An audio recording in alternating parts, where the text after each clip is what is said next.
뭐 상갓집을 갔다 와서 네. 남의 집 망자를 싣고 있다거나 아니면은 뭐 건너 죽은 친구가 실려 있다거나 네. 이런 경우에는 이제 신에서 그걸 보시고 이제 순간적으로 확 영혼을 잡아채죠. 네, 안녕하세요 선생님. 안녕하세요. 네, 반갑습니다. 네. 이번에는 신병과 빙의 차이로 좀 네. 촬영을 해볼 건데요. 네. 신병이 도대체 어떤 게 있을까요? 신병은 네네. 일단은 제자가 되어야지만 없어지는 병이에요. 아, 제자가 되어. 네, 그게 신병인데 네. 신병의 종류는 여러 가지가 많지만 네네. 일단은 머리부터 발끝까지 네. 안 아픈 데가 없어요. 아, 온몸이 다 아프군요. 네, 아. 그러니까 이게 눈, 코, 입, 귀, 네. 여기 어깨, 뒷목, 머리, 편두통, 네. 그다음에 뼈 마디마디, 네. 여기 오장육부, 아, 다리, 발바닥, 다 아프군요. 다 아파요. 그럼 진짜 사람이 미치겠네요. 미쳐요. 아. 그러니까 약간 약을 먹어도 네. 그때뿐. 아. 약을 먹었으니까 일단 괜찮겠지라고 하고 먹어보지만 네. 잠시 잠깐 없어질 뿐이지 다시 도루묵. 아. 이게 계속적으로 네. 수십 년을 반복해요. 아, 수십 년을요? 네. 아. 그러니까 이게 신병이 왜 오냐면 만약에 17살 때 신이 왔어. 네. 신이 왔는데 그걸 모르고 지나가잖아요. 네. 그럼 그때부터 신병이 시작되는 거예요. 아, 그때부터. 네. 아. 그러면 내가 뭐 30대다, 40대다 알았으면은 그 동안에 수십 년, 수년을 신병을 앓는 거예요. 아. 그럼 모르는 거지. 그렇죠. 그러면 그 신이 내려온 그 약간 누름굿이라고 해가지고 누름굿. 네네, 그걸 좀 피하는 방법도 있잖아요. 네. 그럼 그걸 하면은 신병도 같이 없어지는 건가요, 그게? 눌림꽃을 이 세상에 저는 눌림꽃이 없다라고 생각을 하고 네. 누를 수 있으면은 모두가 안 하겠죠. 그렇죠. 안 하겠죠. 네. 근데 잠시 잠깐 내 신한테 네. 고하고 네. 내가 일반인으로 평범하게 살겠습니다라고 고하는 것뿐이지 네. 잠시 잠깐 좀 신이 물러서 있는 한 발자국 그냥 그렇죠. 빼주는 느낌이군요. 그렇죠. 그게 눌림굿이에요. 어떤 분들은 막 2, 3억씩 들여가지고 누름굿을 했는데도 결국에는 신을 받게 됐다. 막 이런 분들이 굉장히 많아요. 해야 되는 사람은 눌림굿을 해도요. 네. 언젠가는 해요. 아. 잠시 잠깐 그거를 조금 눌러놓는 거예요. 그렇죠. 좀 기다려달라는 의미라고 봐야 되겠다. 약간 일반인의 삶을 좀 시간을 달라. 네. 약간 이렇게 해보고 쭉 싶은 보는 것도 거네요. 많고 내가 뭐 하고 싶은 것도 많은데 난 지금 하기 싫다. 네네. 그랬을 때는 눌림굿이라고 표현하기는 좀 그렇지만 네. 그렇게 하셔가지고 또 몇 년을 또 일반인으로 사시는 거죠. 근데 또 때가 되면 또 아파. 아, 그럼 또 해야 돼. 그럼 반복이에요. 이게. 계속 그냥 누름굿을 하면은 죽을 때까지도 안 받을 수 있는 건가요? 그러면? 죽을 때까지 안 받을 수 있는 신이면은 그건 신병이 아니죠. 무조건 받아야 되는군요. 네, 이게. 무조건 해야 되는 사람은 하셔야 되고 고통 속에 살아야 돼요. 네. 쉽지 않죠. 그게. 정말 쉽지 않은 일이고 누가 뭐 아픈 것도 티도 안 나고 네네. 그렇기 때문에 좀 눌림굿이라는 게 있나 싶네 나는. 네, 알겠습니다. 네.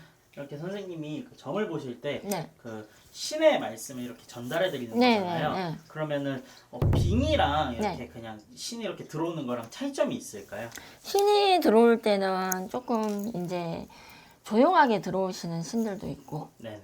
그다음에 빙의가 됐을 때는 네.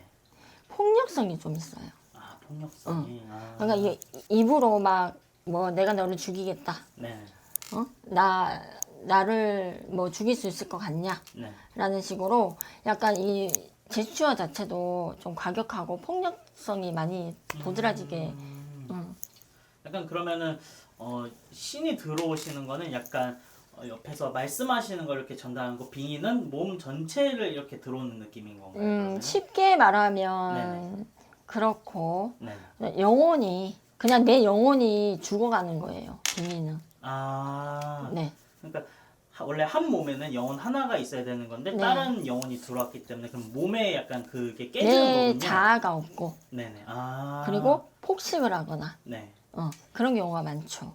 그리고 눈에 살기가 좀 있다거나. 눈 살기가. 네. 그러면은 약간 선생님이 아까 테마를 해보셨다고 하셨는데 네. 그렇게 이제 악한 귀신이 이렇게 몸에 들어오는 경우가 도대체 어떤 경우가 있을까요? 이제 예를 들어서 그 집안의 조상일을 하다가 보면 이제 신에서 영혼을 보잖아요. 네. 그러면 순간적으로 그 사람한테 실려 있는 걸 확 뽑아요. 아, 그러니까 뭐 상갓집을 갔다 와서 네. 남의 집 망자를 싣고 있다거나 네. 아니면은 뭐 건너 죽은 친구가 실려 있다거나 네. 이런 경우에는 이제 신에서 그걸 보시고 이제 순간적으로 확 영혼을 잡아채죠. 그렇게 약간 정말 상갓집이나 약간 네. 친구 이렇게 그 영이 들어오면은 그 네. 빙의가 된 거네요. 그게. 네, 그렇죠. 아, 네. 막 약간 미디어 매체에서 맺혀지는 거 빙의가 되면은 막 인격이 바뀌고 막 행동이 과격해지고 내 자아가 없으니까.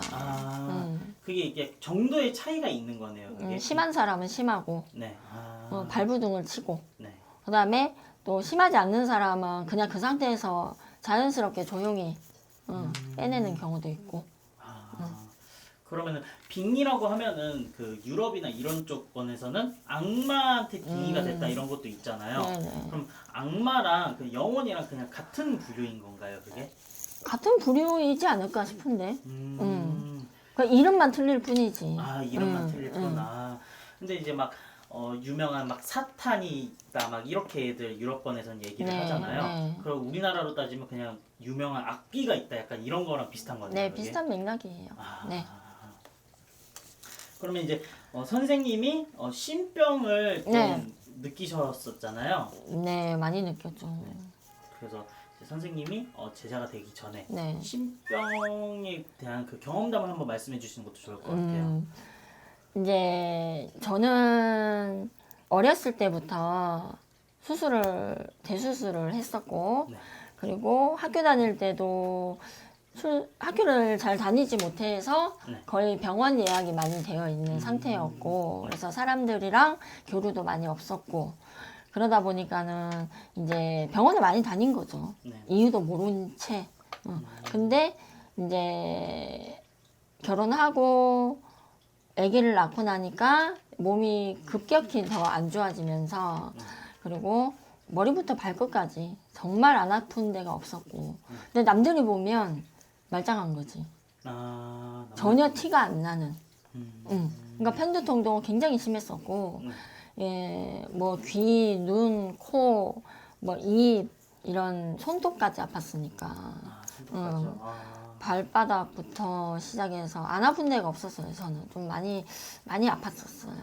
그러다가 이제 결국에는 또 한번 몸에 칼을 대기 시작을 했고, 그리고 뭐 암 선고도 받았고, 그렇게 해서 시한부 선고도 많이 받아봤었고, 그래서 이 척추, 허리도 아프고, 뼈가 좀 많이 아팠던 것 같아요. 뼈가요? 네. 그리고 여기 소화기관, 어깨, 뭐 뒷목. 그러니까 항상 내가 그때 사람들한테 내 어깨에 누가 타 있나 봐.